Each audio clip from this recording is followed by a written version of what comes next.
All right, welcome back, guys. We are here. We're going to look at all the matchups in America's Cup. We're going to look at the stats. We're going to look at the runes, and we're going to try to predict who we think is going to come out on top in the competition coming up in just about a week my time, in about 4 or 5 days when this thing is released. So I've dug into every matchup. I've looked at their monsters. I've looked at their runes. And we're going to just take a look and see what we might expect, because I think this stuff's fun. If you're one of these 8 people who I'm getting uncomfortably deep into your runes and your strategy, I'm sorry, but you know, I'm sure the thousands of dollars you'll win will make up for the disappointment. Okay, so let's look at the first match. We had the bracket reveal about a week ago, maybe 2, and we now know the matchups. And I'm sure these people are doing their own research like crazy, trying to figure out, you know, how to match up against the other people, but we're going to dig into it as well. So we've got Thompson versus Silent as our first match. The main thing that strikes me about Thompson's account and Thompson's playstyle is what I said at the top there. He's rune dense and unit rich. He has all his best runes on the least number of units possible, which is what I would do too. I think it's a fantastic strategy. And in terms of units, he might have the best monster pool of anyone in the competition, if not the best, one of the top couple. So that really is helpful to put all his best runes on some of the best monsters in the game. I mean, let's be real, the best monsters in the game. So the green, just like in the last time we looked at a video, the green are the absolute top tier monsters as judged by the skit tier list from a while ago, with a couple little exceptions, like Dark DQ is now up in the 2nd tier. The blue is the 2nd tier monsters and everything else is below the 2nd tier. So look at the disparity in monsters between Thompson and Silent. All this data was pulled from the prelims, right? The group stages, A, B, C, D, what monsters they used. My thought process there was, you know, they're going to bring their A game to try to move on. They're not going to be fiddling around with an alternative strategy or their worst runes. They're going to bring absolutely their best. Another thing to look at is the data pull time off GodsArmy. We talked about GodsArmy last time. Both of these players, which is kind of convenient, have a fairly old data pull, both pulls in May. So they're fairly equivalent in terms of their rune quality snapshot at the time. I'm sure they both have better runes now because there's been many months to, you know, farm and buy things and, you know, improve your runes. But in theory, if they're both doing that at the same speed, they're both progressing at the same speed. So that's just a theory. All right. So we have what Thompson did in the first round as well. He pre-banned Josie and Ganymede. He only had to fight 2 matches, I believe. Anyway, that's what I've recorded for him. He banned Sierra, Belinus, and Josie. And then on Silent side, he banned Yanhong, Dark DQ, Yanhong, Visa Cho. And then in the ban stage, he banned Josie, Yanhong, Dark DQ, and then Blue Arya. So he kind of made it a priority to ban out Silent, banned out the premium units, which is going to serve him well, but also kind of hurt him against Thompson because Thompson has some of the premium units. So I think what we can expect Silent to do is pre-ban his most hated unit, on Thompson's side, which probably is going to be Artemiel, I would guess. Maybe the Dark DQ, depending on strategy. Ban whatever one he doesn't ban there next, so it'll go Artemiel, Dark DQ, or Artemiel, Gianna, and then go back to his most hated unit on the other side. He might game plan for Artemiel and ban out the Gianna or Dark DQ, but I expect him to focus most of his bans on the premium units based on his play in the previous round. Looking at Silent's lineup, it's pretty standard meta with a kind of a dash of I want to go first. You'll notice the Vanessa pick, the Pisama pick, the 2 Triton picks. I mean, the Triton's something you're probably going to see. So if Thompson is looking to match up against Silent, he's looking to successfully win while going second. Silent is pretty much going to force the issue to go first. I mean, you can compete with turn 1 if you want, but looking at Thompson's picks, his only speed lead being Dark DQ and a Fran, I guess. I don't see a Vanessa in there, and then 1 pick of Sierra. So I'd say Silent probably prioritizes going first a little bit more than Thompson, which makes sense because, you know, Artemiel's not a go first unit. Doesn't have to, right? He just kind of hangs out and he just wrecks you from turn 2 and on. He wants long matches, would be my guess. Overall rune quality, I think Silent gets a little bit of a bump over Thompson. I think Silent might have slightly better runes. He's got multiple units over that 150, which is just absolute disgusting god tier, like disgusting god tier runes. And he's got a Sierra, a Vanessa, and a Diana, and an Ager, and an Antares. And this was several months ago. So that to me is crazy rune quality. On Silent side, I crossed out the runes of Pisama and Leo because they were super fringe picks for certain situations, I wouldn't count those runes as representative of his account. So you can see his overall rune efficiency is 148.29 out of the monsters he picked last time, whereas Thompson's a little less. They seem close, 2 points apart, but those 2 points are, it's impactful, you know, it's enough that it matters. So anyway, that's match 1. This is a tough one. I give the edge to Thompson on the monsters, but I give the edge to Silent on the runes. I think if I had to really pick, I think Thompson probably wins this one, but it could go either way. It's a couple procs away. I mean, Silent's monsters are very procy type monsters. Ganny, Ciara, Vanessa, Ager, Diana. I mean, he's playing a little bit more RNG than Thompson is. I mean, Artamiel very rarely on Violent, that sort of thing. Yeah, so I think I'm going to give this one to Silent if I had to, or to Thompson if I had to choose, just because I like his monsters quite a bit more. I mean, he's got top tier monsters, where Silent is playing with second tier and lower monsters. And then Thompson's also got really nice tight compositions of just a few monsters every game. If I'm Silent, I'm looking to mess with that Fran somehow. I mean, look at the rune quality on that Fran. I mean, granted it was in May, but that Fran is meant to just destroy things. That might still be his best rune unit. All right, so that's match 1. I'm giving that one to Thompson, personally. Let's go to match 2. We've got Tiger and Dreams Joseph, which is crazy, crazy, crazy. Let's scroll down a little bit more. Oh, that's too far. There we go. All right, Tiger versus Dreams Joseph. Now, looking at the monster pool, fairly similar. I mean, Tiger has a better monster pool because he's got some options that are element neutral. He's got the Vivachel, the Light Panda. He's got a ridiculous Perna in reserve if he needs it, and he has Ganny, though he didn't play it last match. He's also quite a bit ahead of the runes, like silly amount ahead of the runes. These data pulls were both around the same time, and Tiger is, you know, 5 points up on Dreams Joseph, whereas Silent was only 2 points up on Thompson. So Tiger, I think's got the runes. I think's got the monsters. I think this should be pretty one-sided on Tiger's side, unless just something crazy happens. Looking at the first round of play, Tiger banned Ager, Jaeger, Ganny, Oki, and then Daphnis. And the ones and the twos are when he was going first, he banned Ager. When he was going second, he banned Jaeger. That was messing around probably. When he's going first, he bans Ganny, that sort of thing. Why is he banning Gannies? He wants to take Hathors, he wants to take birds. He wants to turn cycle, he wants to control you, and that's kind of how he rolls. So yeah, watch out for that. Watch out for the Bird, watch out for the Hathor. Those might be the units to disrupt, but then he's got some really good units for turn 2, like Josie. He's got the Josie Vivachel combo, which is really nice. Because, you know, Vivachel will proc Josie, and Josie can finish the kill of Vivachel. It's just boom, boom, it's back to back. So that's a really, really good combo. Watch out for that. All right, Dreams Joseph bans premium units, kind of like Silent did before. Ragdoll. Vanessa, he's trying to go first when he can. Lotzer, he hates Ragdoll. He's banning speed leads and Ragdolls, basically. Ragdoll, Vanessa. When he goes first, he's banning Ragdoll. Banning Ragdoll, taking his own speed lead would be my guess. But I don't see Vanessa picked here. Maybe he doesn't have one.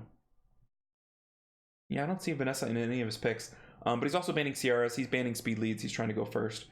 His best rune units, Water Monkey, really, really good for Dreams Joseph. The one thing I noticed from his matches was he will reach for his units. So if you share a unit pool with Dreams Joseph, don't expect Water Monkey to come out round in the second round of picks or the third round of picks. If he wants his Water Monkey, he will go get it, even if it puts him in a disadvantageous spot to be countered against his Water Monkey. He doesn't care. He wants his Water Monkey, he wants his Ciara, he wants his Diana, he wants his crazy strippers that are somewhat RNG dependent, and he's going to go get them. He's not going to mess around with taking the Hathor or whatever, the Ganny, the standard first picks. He's going to take his units.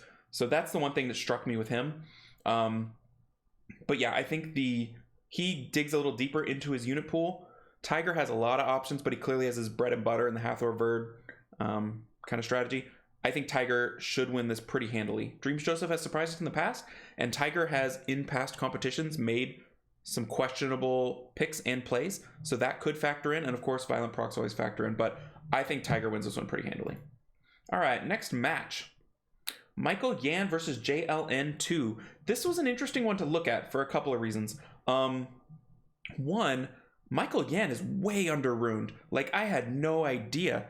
I mean, I'm looking at the pool here. He is the most under-runed player in the entire pool. I mean, he is really his runes are quite low overall on his main units, unless there's something that wasn't recorded in God's Army that.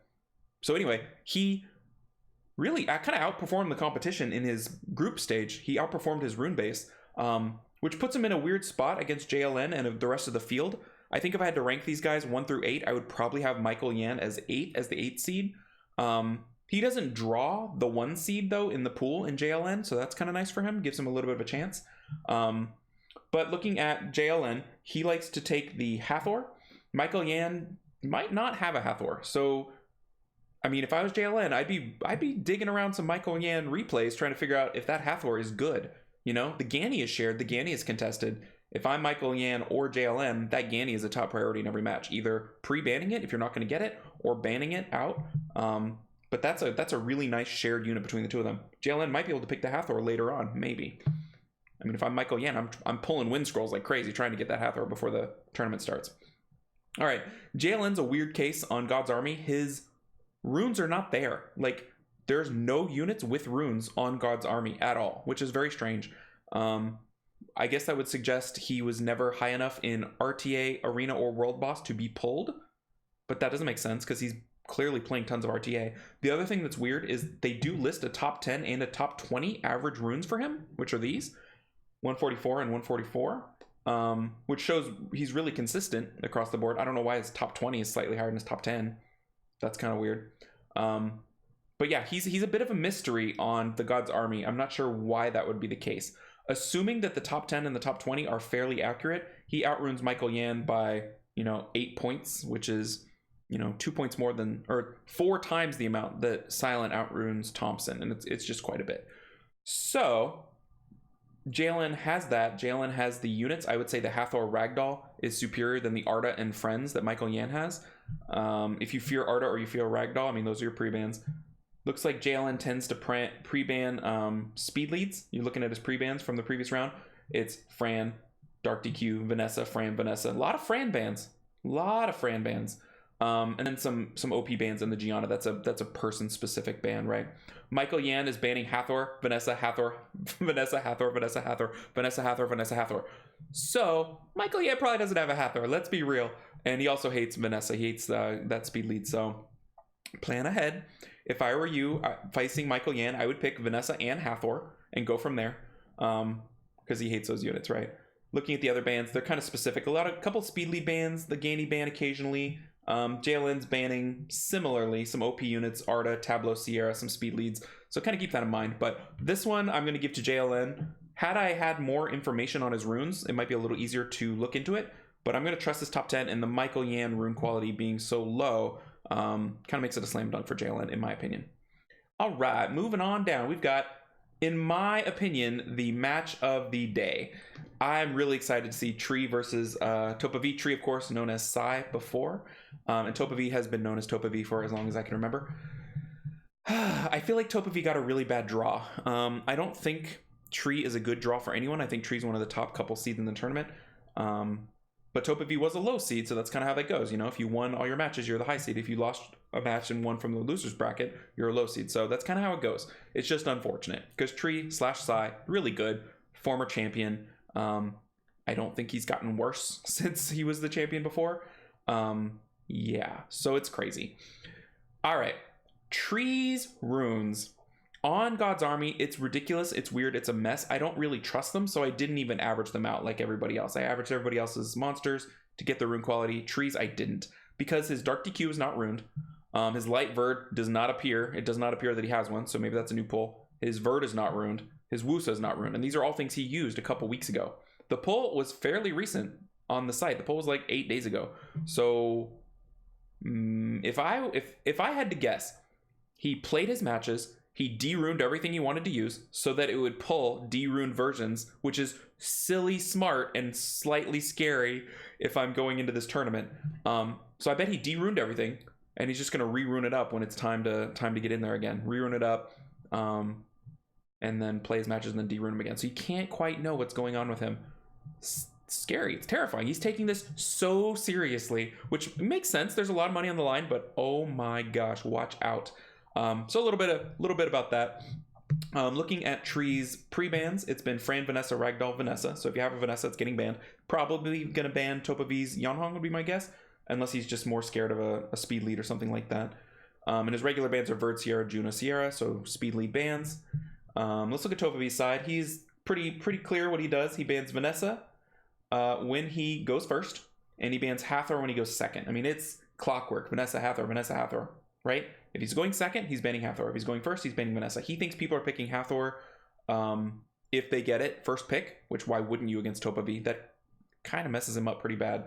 And yeah, if he's going first, he's banning Vanessa so that he can pick Hathor. So that's what's going to happen. Topa V is nothing if not consistent in how he plays and his strategy. It's pretty much the same. You know what you're going to get. It's unfortunate for people that play him that what you get is really good. So you know what's coming and you still got to try to beat it, and it's mixed results, right? All right. So digging into Topa's monster pool a little bit, his rune quality of these monsters he played in the last round was on average 142.7, which puts him as the second lowest rune quality of the pool above Michael Yan. So 7th out of 8th rune quality, which is really unfortunate considering how important runes are in this pool of players. I also pulled his top 10 because I pulled Tree's top 10 as well. His top 10 was 146.3 off the site. That includes PvE monsters and things. Also, I think, looking at some of the units he has here, like the Oki, the Daphnis, the Gani, their rune quality is a little lower, probably because they're prioritizing speed and sacrificing other stats. I mean, these are all speedy units that you got to get speed into. So that might be why his units picked last time were lower runed than his top 10 overall in his box. I subtracted his Wusa and his Triton, which I thought were very fringe picks, and they were not well runed at all. All right, so Tree, I did his top 10, top 20, which in theory indicates his overall rune quality, even if it's not on his RTA monsters. Those are runes he owns, right? So his top 10 was 146.9, his top 20 144.7. So he's roughly the same as Topa's top V, maybe a little higher. I kind of don't trust that though. He's been doing this a while. I have no doubt he's poured in multiple factors of cash over Topa, like 2 times as much money, if not more, into his account, which translates directly into runes. I mean, look at his monsters. He's got Artamiel, he's got a Ragdoll on the bench apparently that not runed, Light Verd, Oberon, Trinity. I mean, these are not cheap. These are not dollar store monsters. These things come from spending tens of thousands of dollars. Topa has Yanhong, which comes from being super lucky and awesome for pulling that. Topa without Yanhong, I don't think is at this tournament. I don't think he would disagree with that. So that was a fantastic pull for him. So yeah, out of this match, it's kind of kills me a little bit, but I think I'm giving it to Tree. I think the past tournament experience, the better monster pool, quite a bit better. I mean, look at the green versus the green, and I think his rune quality is a little bit better. So I'm going to give it to Tree. Topa could pull it out for sure. He could, but I think this one goes to Tree. Ugh, crazy. All right, so I made a little bracket here, which actually I have more clearly in this document. So this is how I think America's Cup might play out. So we've talked about the winners of the first round. So Thompson versus Silent, I think Thompson moves on. Tiger versus Dream, I think Tiger moves on. Maybe we should actually make this invisible, huh? Let's do that. All right, so I think Tiger moves on. Michael Yan versus JLN, I think JLN moves on. And then Tree versus Topa, I think Tree moves on. Now looking at the semifinal, we've got Thompson versus Tiger, which I think is going to be really fun. I think this is going to be a really fun semifinal match. I think Thompson's got him beat on runes, or on monsters. I think Tiger's got Thompson beat on runes. And it's not like Tiger doesn't have any monsters, you know what I mean? Like he doesn't have the premium combo that Thompson has, but he's got some options, you know what I mean? I think I'm going to give this one to Tiger just based on the runes. I think it's going to be pretty close. I think Thompson could pull it out with just a couple of procs or just a little bit better draft. I think Thompson's a really strong drafter. And again, we've seen Tiger make some weird choices that you go back and you look and you're like, well, of course he lost. He picked whatever, right? I don't think you see Thompson's matches and go, wow, Thompson had a bad draft. He kind of drafts really well. So it could go either way. I'm going to give it to Tiger, but I think it's like a 51-49 kind of a thing. I think it's pretty close. I think the monsters of Thompson, the runes of Tiger's got the best runes in this field, based on the poll on GodsArmy. I mean, that counts for a lot. He's got a ton of cash invested in this game to get those runes. To be able to out-rune this field of 8 is insane. Insane. So watch out for that. It could easily be Silent versus Tiger. If Dreams Joseph does something crazy, he might move on, but I think this is going to be Thompson versus Tiger, and I think it's going to be Tiger moving on. Out of the next bracket, we've got JLN. I think JLN should be Michael Yan, unless Michael Yan went nuts on rune packs or something. I think that's going to happen. And then this could be Tree or Topa V. I'm like 60-40 thinking it's Tree over Topa V, which isn't nothing, but it's a chance. But I think if Tree goes against JLN, it's going to be Tree. Tree's got the monsters. I think Tree's got the runes over JLN. I mean, look at the rune quality. 2-point advantage. That's pretty high. So I think Tree moves on. The final, in my opinion, will be Tiger versus Tree. Tiger's got the runes. Tiger's going to have the rune advantage the whole match. So if he goes down at any point, it's a pick issue. It's a proc issue. Yeah, that's it. He picked wrong, or he under-procced, right? So I think it's going to be Tiger versus Tree. I think Tree's got the monsters. He's got the weird de-runing thing, which makes his runes look a little sketchy, but I kind of think he might have the runes too. Like, it's Tree, it's Psy, it's a former winner, right? I don't think it's hard for me to say he's under-runed compared to anyone, but based on what we see here, Tiger's got the runes. I think Tree will beat Tiger due to some of the play issues Tiger's shown in the past, due to the strength of Tree's play in the past. I mean, Tiger's obviously done really well, obviously, right? He's won as well. But I think Tree versus Tiger, I think Tree's got a little bit of an edge. I mean, I'm thinking another 51-49. So this is what I expect, or this is what I predict. We'll see for America's Cup. Of course, it doesn't have to go like this. It might not go like this. This is just based on digging into the stats, digging into the runes, digging into the play styles. But this is kind of what I'm anticipating. This is my bracket. If I was playing, March Madness America's bracket, this is how I'd fill it out after some analysis into the players and the runes and monsters and stuff. So that's what I think. I hope you guys are looking forward to America's Cup. I'm really looking forward to it. I really like the group stage format where you get to see these players play their way in, slowly whittle down. I'm assuming America's Cup sends 2 to the next round, so we'll see Tiger and Tree possibly in the finals. But yeah, it should be a good matchup. If you are in Houston, I'll plug it one more time. If you're in Houston, join me and other Houstonians at Coral Sword. We're going to be watching all of America's Cup. We'll take a look at each other's runes, monsters, talk shop, just hang out. I think it'll be fun. And Com to Us is donating 4,000 crystals to be divvied up at the event. So that's pretty sweet. Hopefully we'll see you there. Hope you guys enjoyed this one. I'm really curious what you guys think is going to happen, or if you think about it this much, but I do. So yeah, hope you guys enjoyed it, and I will catch you in the next video. Take care, everybody.